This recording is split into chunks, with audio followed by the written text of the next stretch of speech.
mo kí gbogbo ọmọ Yorùbá níbikíbi tí ẹ bá ti lórí ọ̀fẹ́ láti máa gbọ́ mi àbí láti máa wò mí kétékété. Ó kọ́ mi ò yí padà Adémọ́lá ọmọ omíyalé náà ni mò ń jẹ́.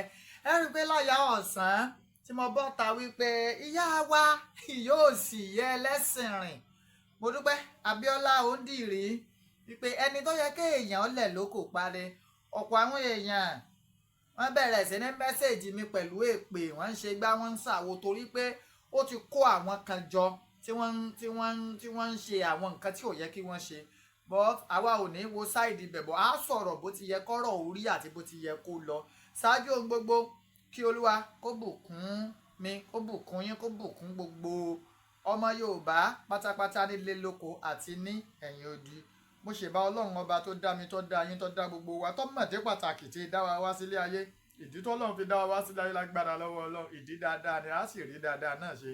Àlùbáríkà àwọn tí Ọlọ́run kò rí ayé lọ́wọ́. Mo kí kábíyèsí, mo kí àwọn àlùfáà al-ulama warasatul anbiya'i. Àfọ́ Ọlọ́run tó hàn àti èyí tó pamọ́. Mo kí yín o wípé a kú déédé àsìkò yìí, àsìkò bójú ọjọ́ ṣe rí. Mo wá kí yín ní dáadáa ní òru ní ìkí tó lóore jù nílànà mùsùlùmí pé assalamu alaikum warahmatullahi ta'ala wa barakatuhu. Mo kọ́ mọ ìyá mi nínú ẹ̀sìn kìrìsìtẹ́nì, bàbá mi ìyá mi nínú ẹ̀sìn kìrìsìtẹ́nì, rẹ́fẹ̀rẹ̀ndì bíṣọ̀pù nínú àjọ àgùdà ìjọ mímọ́ ìjọ onírìbọmi wípé àlàáfíà Ọlọ́run yóò máa wà pẹ̀lú gbogbo yín o. Mo kí ẹ̀yin ìyá mi bàbá mi nínú ẹ̀sìn kẹ̀sìn kan àbáláyé, ẹ̀sìn tá a bá láyé. Mo kí yín pé ewé á máa jẹ́, egbò á máa jẹ́, ẹ̀ ní ṣe ewé já, bẹ́ẹ̀ ẹ̀ ní ṣe egbò wà. Àlùbáríkà àwọn tó lódùmarè tó kólé ayé lé lọ́wọ́. Mo wá kí kábíyèsí Onitiri ṣàjègbènè bí àti àpọn aláṣọ àlàfúnfún gbò ọ̀jájá àfìdí ọ̀tẹ̀ jẹlẹ̀ ọba Babátúndé ẹni ìtàn Adéyẹyè Ògúnwùsì. Mo fi kábíyèsí ọba Adéyẹyè Ògúnwùsì, mo fi kí kábíyèsí ti tèmi Olúbàdàn ilẹ̀ Ìbàdàn ọba Owólabí Ọlákùlẹ́yìn. Lágbára lọ́wọ́ Ọlọ́run adé apẹ́ lórí kábíyèsí Olúbàdàn ilẹ̀ Ìbàdàn tuntun. Kò pẹ́ àmọ́ jáwé oyè, àmọ́ gbé adélé kábíyèsí lórí. Mo fi wọ́n kí lóyè ládéládé ńlẹ̀ Yorùbá pátápátá pé àkú bó ti ń lọ. Mo wá kí bàbá mi Àdìsá ọmọ Adéyẹmọ, àkùkọ gàgàrà tó gorí àpáta lọ rèé létéńté, ojú tó lé ojú tó ko, olówó orí ọkọ tó yọ̀ sí ọkọ Adérọ́pò, bàbá Michael, bàbá Yọ̀mídé, bàbá Ronaldo, bàbá Àṣàbí. Mo kí yín o. Mo wá kí gbogbo gómìnà ilẹ̀ Yorùbá pátápátá. Mo dẹ̀ kí ààrẹ orílẹ̀-èdè Nàìjíríà Aṣíwájú Bọ́lá Ahmed Tinubu pé ẹkú kó lè dáa náà. Mo kí gbogbo ọmọ Yorùbá délé lóko lẹ́yìn odi. Mo kí ẹni àwọn tó dúró ti òótọ́, tán nígbàgbọ́ nínú òótọ́. Kò sígbà tí mo jáde tí mo sọ̀rọ̀, ọ̀pọ̀ àwọn èèyàn, àwọn ajá Dúpẹ́ onídọ̀tí Onitiri, wọ́n bọ́ ta, wọ́n bẹ̀rẹ̀ sí ní sọ̀rọ̀ sí mi, omíyalé ẹni kan àwo kan bọ̀. Òótọ́ lèmi ó sọ. Ọlọ́wọ́ láàyà tí mo jẹ lórí struggle yẹn kó tó di páwa náà ní ẹdí àárín báyìí yóò dáa fún ìyá Onitiri. Bẹ́ẹ̀ ni. Àmọ́ kí n tó máa bá ọ̀rọ̀ mi lọ, ìfẹ́ kẹ́ ẹ kọ́kọ́ wo ibi ọ̀rọ̀ yìí ti bẹ̀rẹ̀ gan-an. Kọ́ sọ pé yàn àwọn kan ní mo ṣe lè máa ní ìyá Onitiri ni kíní kan àwo kan, kí ni mo rí? Fọ́nrán tí ó tẹ̀lé fídíò yìí ẹ wò ó. Ọ̀dọ́ dẹ̀ ni, so èèyàn mélòó ló fẹ́ ṣerú ẹ̀? Bó sacrifice fún lọ ẹ̀ pé òun á ṣe, pé òun ò ní gbé gbàgbó mọ́, but òun á ṣe olórí adélé kí gbogbo ẹ̀ lè lọ déédéé, kó lè lọ létòlétò. Fáwọn indigenous people ni wá, sovereign people ni wá, ethnic nationalist ni wá, wípé ká kúrò nílẹ̀ Nàìjíríà. A dẹ̀ ti kúrò ní November 2022 ní èní tó jẹ́ ọjọ́ 12 oṣù kẹrin 2024, ìyẹn jẹ́ April 12 2024. Ìpè ní èní pé ká kúrò, pé ayé sọlẹ̀ sórí ìsọmi tí ò rí, pẹ̀lú agbára tọ́lọ́run fi ta sánmọ̀ bí ẹni taṣọ, pẹ̀lú agbára tọ́lọ́run fi dá ọ̀run méje lẹ̀ méje ayé àti ogun tó wà nínú ẹ̀ pátápátá, tó ní ohun òṣùpá ìràwọ̀ kó máa ṣe ìmọ́lẹ̀ ayé, òkúta ayébíyé kó máa ṣe ìmọ́lẹ̀ ìsàlẹ̀. Èmi mo Dupe Onitiri Abíọ́lá, mo proclaim sovereignty Democratic Republic of the Yorùbá ní èní ọjọ́ Jímọ̀ ọjọ́ 12 oṣù kẹrin 2024. Láti èní lọ ilẹ̀ Yorùbá ó bẹ̀rẹ̀ ìjọba tiẹ̀, ó bẹ̀rẹ̀ ìlú tiẹ̀, ó become newest nation in the world. Káàkiri àgbáyé Yorùbá ó dorílẹ̀-èdè, tẹ́nikẹ́ni ò takò, tẹ́nikẹ́ni ò sọ pé kò rí bẹ́ẹ̀, ó rí bẹ́ẹ̀ ni, ó ṣe bẹ́ẹ̀ ni, ó ti wá sí ìmúṣẹ.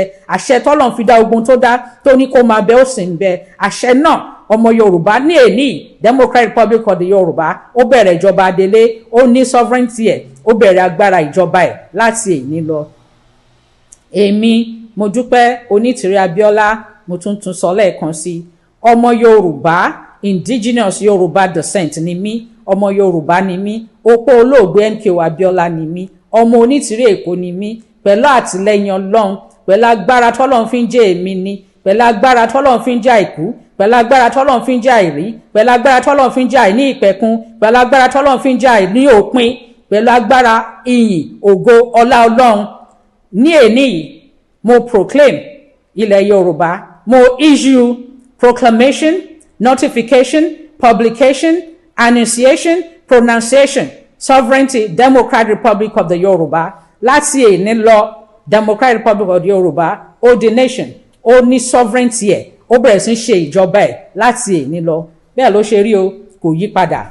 Àwa sọ pé gbogbo orílẹ̀-èdè káàkiri àgbáyé wípé kán mọ̀ wípé Democratic Republic of the Yorùbá is a new nation newest nation in the world number 55 in Africa.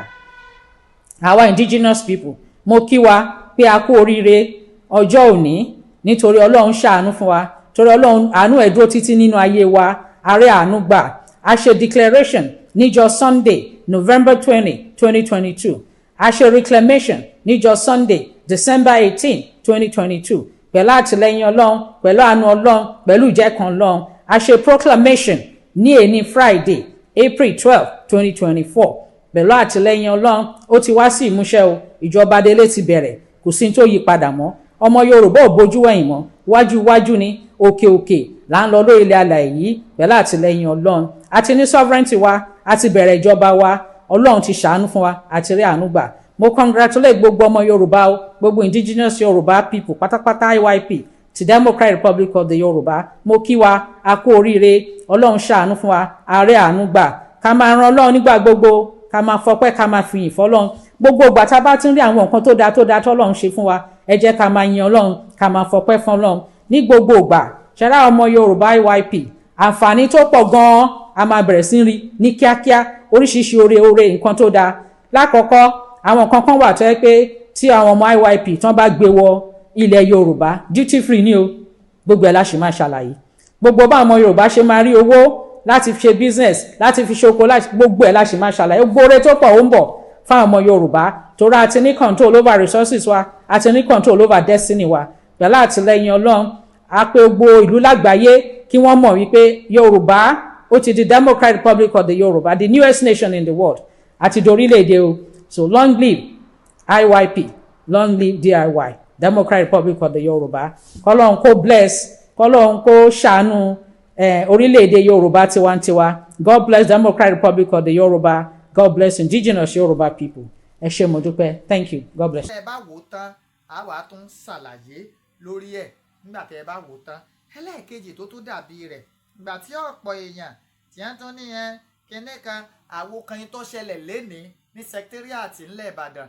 kì í ṣe pé secretariat Ìbàdàn nìkan ló ti fẹ́ ṣẹlẹ̀ ó fẹ́ ṣẹlẹ̀ káàkiri gbogbo ilẹ̀ Yorùbá ní bọ́ọ̀ bá tiẹ̀ á fẹ́ gba orílẹ̀-èdè yóò láwọn ẹ̀yọ́ jòkóó sọ yóò ní àwọn ìgbésẹ̀ tẹ́ gbé kì í ṣe pé gbé nígbésẹ̀ ogun kì í ṣe pé gbé nígbésẹ̀ ìjà ẹ̀yin náà worú ẹni tí ìyá onídìrí olórí ibú yìí ẹni tó yàn as president òfò ṣé èèyàn máa ń yan president lórí president tí ń rúùlù lọ́wọ́ ni wọn máa gbọ́rú eléyìí rí o ọ̀wá ní interim president kọjọ ní yẹ wọn kò ní yẹ interim president yẹ interim president tó ọlọ́ọ̀yàn àti wọkọ̀jọ ní yẹ̀yìn pọ̀ Tinubu la mọ̀ ní president Nàìjíríà bí nǹkan ọba tó wá yìnrìn United Nations máa ní ìgbésẹ̀ tí wọ́n ó gbé ìtọ́kàdùnmí ni wípé àwọn tí ọmọ kan tẹ́ ẹ fẹ́ fi ti yín kó bá ní nǹkan tó dùn mí àwọn bí olóyè Sunday Igboho bàbá Akíntóyè ẹ̀yin lẹ fẹ́ fi ti yín kó bá Ọlọ́run ò sì lè ẹ̀yin náà wo fídíò yìí. àgbọ̀mọ́ ká ṣiṣẹ́ ká ṣiṣẹ́ ká ṣiṣẹ́ ká jọlá ìṣọ̀kan àtòmìnira ní ẹ jẹ́ ká máa lépa tẹ̀síwájú fọ̀pọ̀ ire àtòhun tó dára.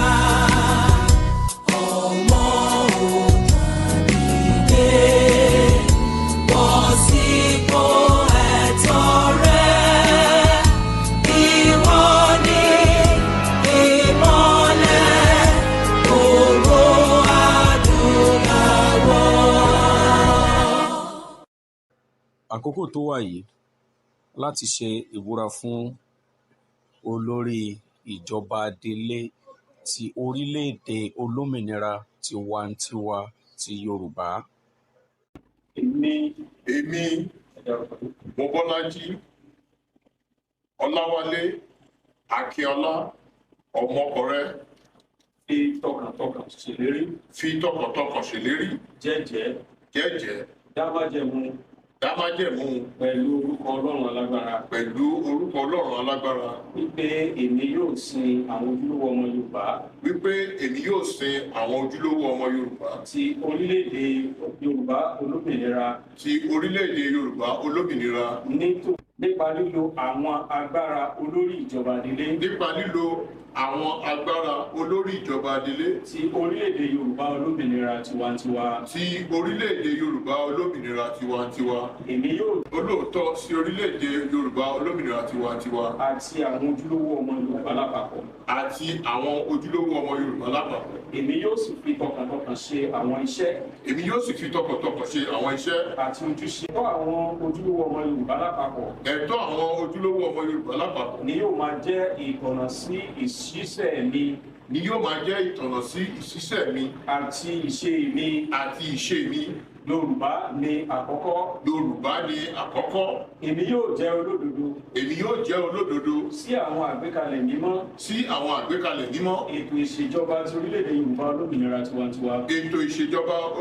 Yorùbá olómìnira tiwantiwa. Èmi yóò sì dáàbò bo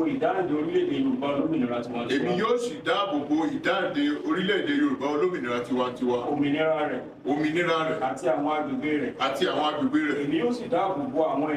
Èmi yóò sì dáàbò bo àwọn ẹ̀mí. Àwọn ohun ìní. Ìtúsílẹ̀. Àwọn ohun àmúṣọrọ̀. Ògo. Àjogúnbá. Àṣà. Ìtàn. Èdè. Ìdánimọ̀. Àti ilẹ̀ baba ńlá ojúlówó ọmọ Yorùbá lápapọ̀. Èmi yóò ṣe ìgbélárugẹ àwọn ìrànlọ́wọ́. Àti ààbò àwọn ènìyàn. Èmi yóò sì ṣe ètò ààbò. Tó péye fún orílẹ̀-èdè Yorùbá olómìnira tiwantiwa. Mo sì tún ṣe ìlérí wípé. Èmi kò ní dalẹ̀ ìgbàgbọ́ tí àwọn ènìyàn mi ní sí mi. Tí mo bá da májẹ̀mú tí mo dá lónìí. Èmi ti ṣetán láti fa ara mi kalẹ̀. Fún ìjìyà tó nípọn. Láti ọwọ́ orílẹ̀-èdè mi Yorùbá. Èyí ni májẹ̀mú mi. Kí Ọlọ́run kí ó ràn mí lọ́wọ́. Ní báyìí, a máa tẹ́tí sílẹ̀ fún ọ̀rọ̀ àkọ́sọ olórí ìjọba adelé ti orílẹ̀-èdè Yorùbá olómìnira tiwantiwa. Ọjọ́ Ẹtì oṣù kẹrin ọjọ́ 12 ẹgbẹ̀rún ọdún 2023 ọjọ́ ọ̀rọ̀ adelé tó dúró lórí àánú Ọlọ́run. Mo kí gbogbo ọmọ nílẹ̀ Yorùbá IYP káàkiri gbogbo àgbáyé. Orúkọ tèmi ni Mobọ́lájí Ọláwálé Akínọlá Ọmọkọrẹ. Mo kí yín wípé ẹ kú oríire gbogbo ẹ̀yin ọmọ nílẹ̀ Yorùbá IYP torí pé ìjọba orílẹ̀-èdè olómìnira Yorùbá DRY ti fi ẹsẹ̀ múlẹ̀, ó sì ti wọlé, ó sì ti dé. Ẹ bẹ̀rẹ̀ sí ní máa yọ̀ nítorí pé òní tó jẹ́ ọjọ́ Ẹtì oṣù kẹrin ọjọ́ 12 ẹgbẹ̀rún ọdún 2023 ni ó wọlé dé. Gbogbo ẹnikẹ́ni wa ní láti mọ̀ wípé ilẹ̀ àwọn baba ńlá wa ilẹ̀ wa ni. A sì ti ṣetán láti gbóhùn ìní wa láti òní yìí títí ayé máa fi parẹ́. Ní báyìí tí ìjọba adelé ti wọlé dé láti sin àwọn ọmọ nílẹ̀ Yorùbá IYP ti orílẹ̀-èdè olómìnira Yorùbá DRY, àǹfààní máa wà lóríṣiríṣi tí a máa ṣe ìfilọ́lẹ̀ rẹ̀.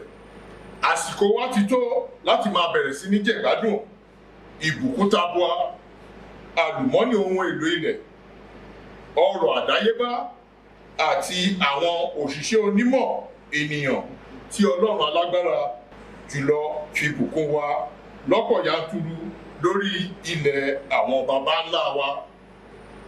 Níwàyí, gbogbo ilé ẹ̀kọ́ gbogbogbò àti ilé ẹ̀kọ́ aládàáni bẹ̀rẹ̀ láti alákọ̀ọ́bẹ̀rẹ̀ títí ó fi lọ dé ilé ẹ̀kọ́ ìmọ̀ ẹ̀rọ tó tún fi dé ilé ẹ̀kọ́ gíga ìgboyà àkọ́kọ́ tó wà ní gbogbo olú ìlú méjèèje ti orílẹ̀-èdè olómìnira Yorùbá DRY ni a ti tìpa láti.